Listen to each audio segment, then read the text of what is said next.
When diagnosing hypertension in almost 99% of the cases, we often tell patients that the cause is unknown. It's a mere reflection of genetics and lifestyle choices like excessive salt, processed food, sedentary lifestyle, and the daily grind of stress. Moreover, the medications that we prescribe are typically general, not precisely tailored to a specific disease underlying pathology. However, we're now discovering more of a surprisingly common condition that demands a targeted treatment and even offers the potential for surgical cure. Today we'll be discussing the condition, why should we care about it, how to diagnose and how to treat. Welcome to Cardio Buzz. What's the latest buzz in cardiology? You found it. Welcome to Cardio Buzz, your essential briefing for cutting-edge research and expert interviews. We cut through the noise so you can stay ahead. Don't miss a beat. Subscribe now. So today we'll be talking about primary aldosteronism, or PA, a topic that can be a game changer for millions of people living with hypertension worldwide. PA is a condition that often flies under the radar. As a doctor, you might recognize the name, but how many times have you actually seen it on a patient's diagnosis? And for patients, it's likely a complete mystery. Wow. So let's start by defining that mystery. What exactly is primary aldosterone is?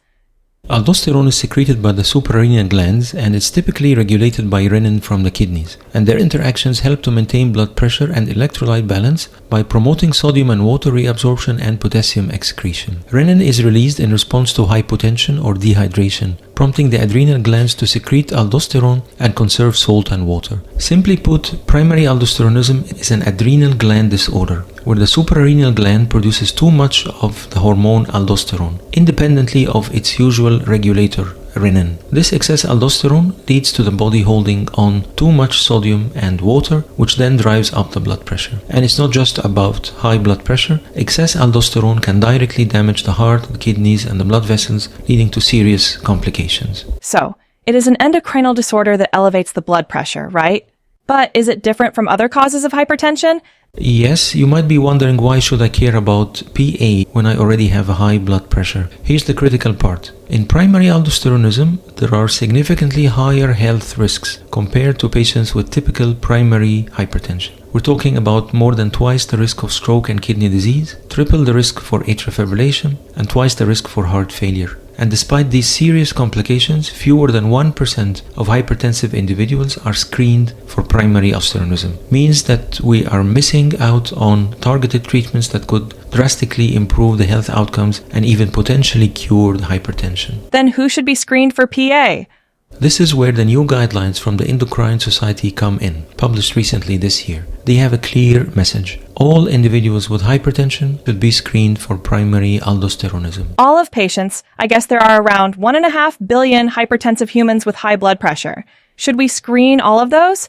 Yes, you heard that right. All individuals with hypertension. Primary aldosteronism is the hidden epidemic of hypertension. It is surprisingly common, yet often missed. When looking at the general population with hypertension, primary aldosteronism is estimated to affect 5 to 15% of individuals seen in primary care settings, meaning that 1 out of every 20 or 1 out of every 7 hypertensive patients can have primary aldosteronism. And while it's crucial for everyone with hypertension, screening is especially important in these situations. Hypertension with type 2 diabetes, where PA can be present in up to 19% of cases. Hypertension and unexplained atrial fibrillation, the prevalence is strikingly high at 42%. Resistant hypertension, which is uncontrolled despite 3 different antihypertensives, and primary aldosteronism will be seen in up to 30% of these patients. So, do we have any clinical clues to guide us to the diagnosis?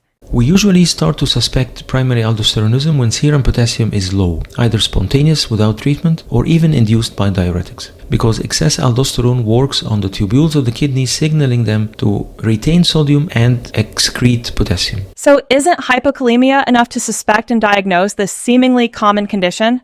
Unfortunately, no. It's a misconception that PA only affects people with low potassium levels or hypokalemia. But here's the scientific truth. Most primary aldosteronism patients actually do not have hypokalemia. Only 9% to 37% will have hypokalemia. So waiting for hypokalemia means missing a vast majority of cases. That's why we should not rely alone on potassium levels for screening. So how do we screen for it? The recommended screening method is simple, a blood test that measures aldosterone and renin. These measurements should be ideally taken in the morning while the patient is seated. It's important to avoid dietary sodium restriction in the few days leading up to the test, as this can affect the results. We also check the serum potassium levels, not as a screening tool itself, but because very low potassium can lead to falsely low aldosterone reading, impacting the accuracy of the test. So once tests are done, how are the results interpreted? A positive test result means that either renin is low or suppressed, aldosterone is high, or the aldosterone-renin ratio is elevated. Low or suppressed renin is a key indicator of primary aldosteronism, and here the direct renin concentration less than 8.2 microunits per liter. Inappropriately high aldosterone relative to the suppressed renin, here plasma aldosterone concentration more than 10 nanograms per deciliter by immunoassay. This translates to an elevated aldosterone to renin ratio, and aldosterone to plasma renin activity of more than 20 is indicative of primary aldosteronism. And it's good to refer to a local laboratory cut points because the assays can vary, and interpret the results within the context of the overall clinical picture and any medications taken. Which medications do affect the screening test and which medications don't? A big hurdle in the past was managing the medications that can interfere with these tests. Previous guidelines recommended stopping all blood pressure medications, which was often impractical and even risky. But good news that the guidelines suggest minimal or even no withdrawal strategies for these interfering medications, depending on the individual's patient safety and feasibility. Some medications raise renin or lower aldosterone, such as spironolactone, diuretics, ACE inhibitors, and ARBs. These can give false negative results. If the initial screening is negative while the patient is on these medications, then it's better to repeat the test on a different day, ideally after correcting any low potassium and withdrawing these medications 4 weeks for MRAs and diuretics, 2 weeks for ACE inhibitors or ARBs. Other medications can lower renin, like beta blockers, clonidine, or non-steroidal anti-inflammatory drugs, and these can lead to false positive screening results. If the screen is positive while on these medications, we might consider repeating the test after withdrawing them for 2 weeks, if it is safe to do so. However, if serum aldosterone is significantly elevated, for example above 15 nanograms per deciliter, then primary aldosteronism is still likely even on these medications. What if the screening is negative or intermediate, but the clinical suspicion is high?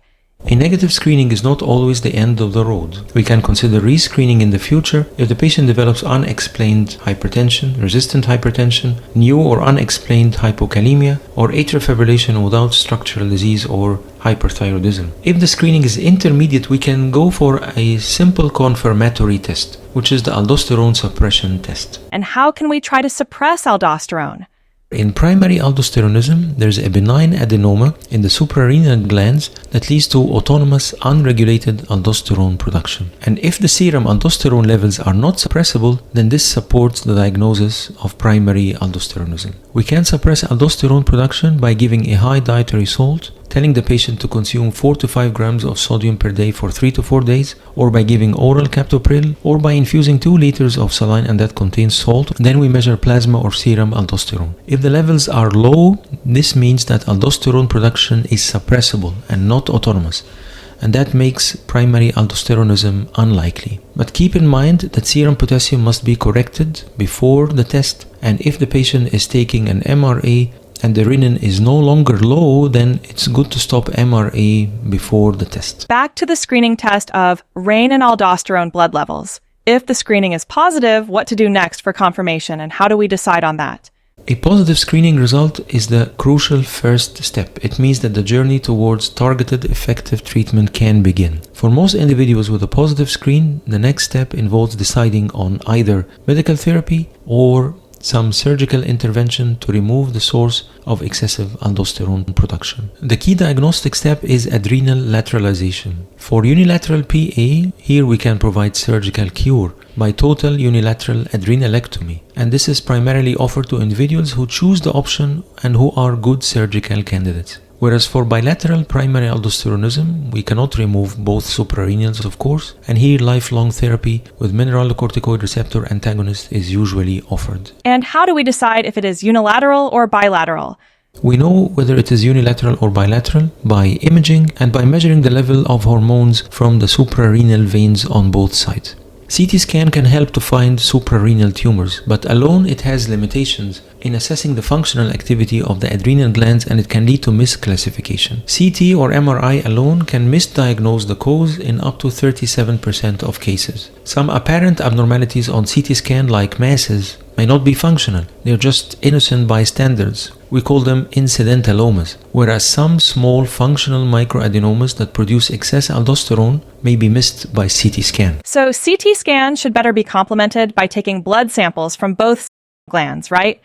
Exactly. We need to complement CT scan with adrenal vein sampling. Adrenal vein sampling is crucial to differentiate unilateral and bilateral forms of primary aldosteronism. But if you reach that stage where a patient is willing to go for a radical cure with a surgical procedure, then you need a team not just of hypertension experts, but you also need skilled interventional radiologists who can sample the tiny suprarenal veins without rupturing them. And also you need a seasoned endocrinologist to interpret the maze of hormones and their ratios. Adrenal vein sampling is a tedious procedure, and the success depends on the experience of the operators. Before the test, serum potassium should be normal and renin should be suppressed. Blood pressure should be well controlled, which may require antihypertensive agents. Diuretics, ACE inhibitors, ARBs, and MRAs generally do not interfere with adrenal vein sampling as long as renin is low. If renin is not suppressed, then we need to change the antihypertensive medications before adrenal vein sampling. And here we rely on medications that have a minimal effect on renin, which includes alpha blockers like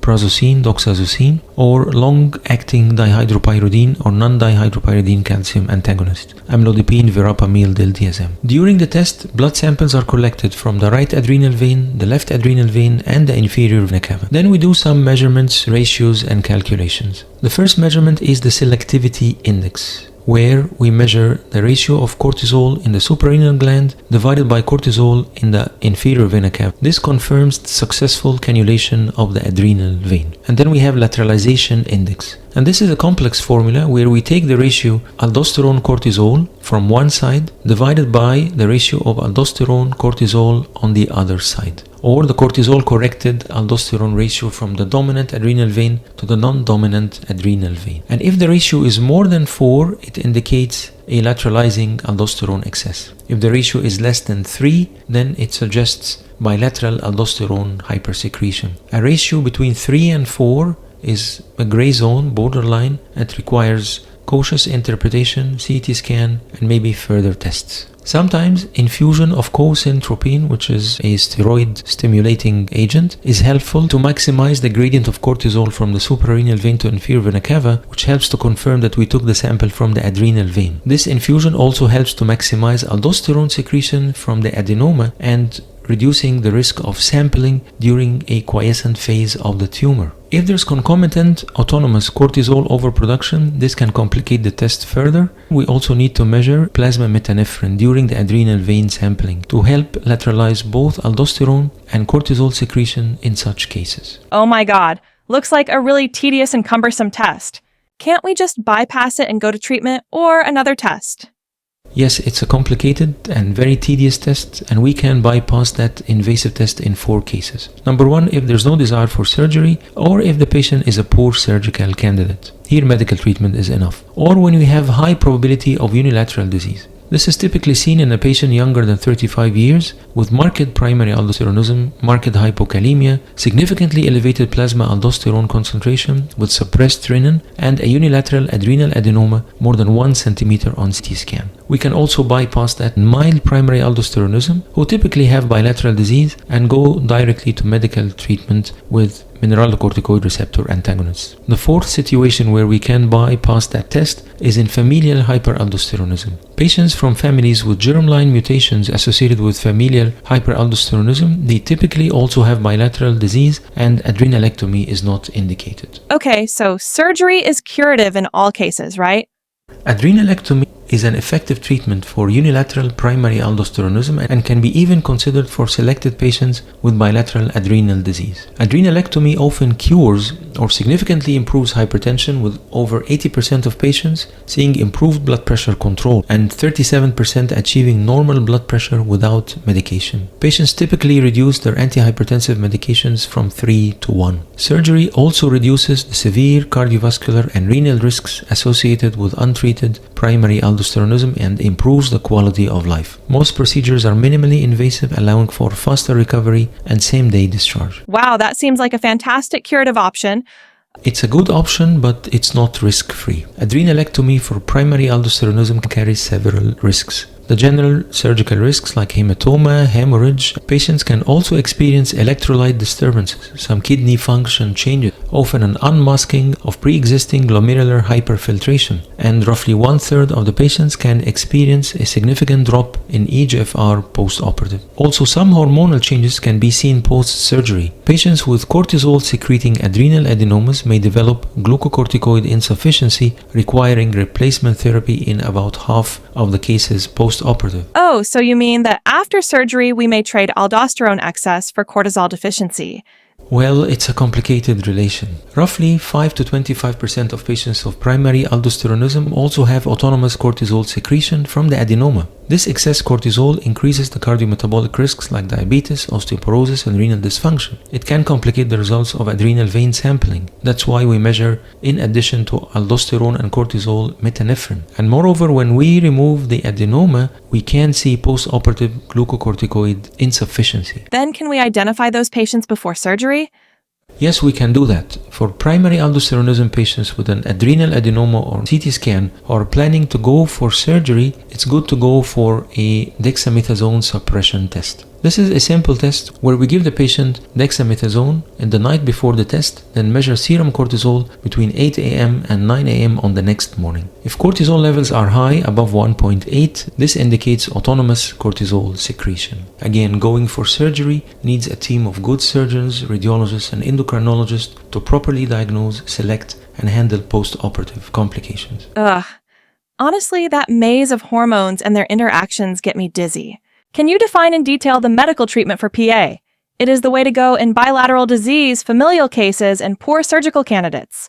The goal is to provide primary aldosteronism-specific therapy, which is simpler and more effective than empirical antihypertensives in controlling blood pressure, in alleviating hypokalemia, and reducing the excessive cardiovascular risks associated with primary aldosteronism. Medical therapy will be lifelong and involves mineralocorticoid receptor antagonists. And we have at least 3 of them. All MRAs are anticipated to have similar efficacy when titrated to equivalent potencies. Spironolactone is preferred because of its low cost and widespread availability. However, it has some dose-dependent side effects like gynecomastia, erectile dysfunction, and menstrual irregularities. We have more specific MRAs with less androgen progesterone side effects. We have eplerenone and finerenone. We can use them if the side effects of spironolactone limit its tolerability. We usually start with a relatively low dose, 12.5 to 25 milligrams of spironolactone, and then we up-titrate, and we can reach maximum doses of 200 or even 400 milligrams of spironolactone daily in some rare situations. And once the blood pressure is controlled,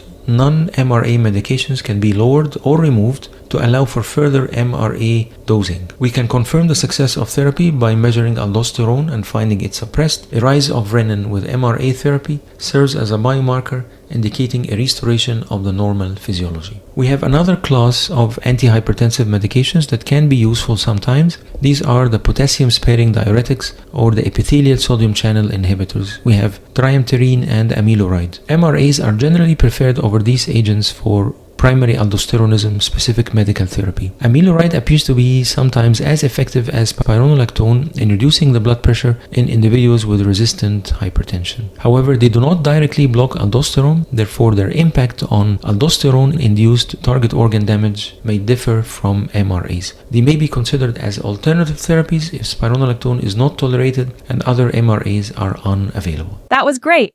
We understood that screening for primary aldosterone is a vital step in transforming hypertension care. By identifying this hidden epidemic, we can offer targeted therapies that not only control blood pressure more effectively, but also significantly reduce the serious long-term cardiovascular and renal complications. Yes, in your next patient with hypertension, think of screening for primary aldosteronism by measuring renin and aldosterone levels in the blood, especially if you have a hypertensive patient with diabetic, unexplained atrial fibrillation, or resistant hypertension. This could be a game changer for millions of people worldwide. And that brings us to the end of our deep dive into primary aldosteronism. You've been listening to Cardio Buzz, where we cut through the noise to bring you the medical insights that can truly make a difference. Thank you for joining us. To make sure you never miss a beat, subscribe to Cardio Buzz on Apple Podcasts, Spotify, or wherever you listen. If you found today's episode valuable, a 5-star rating and a review would mean the world to us. It helps other people find the show. For a full transcript and links to the Endocrine Society guidelines we discussed today, please visit our show notes. Join us next time as we continue to explore the latest buzz in cardiology. Stay informed and stay healthy.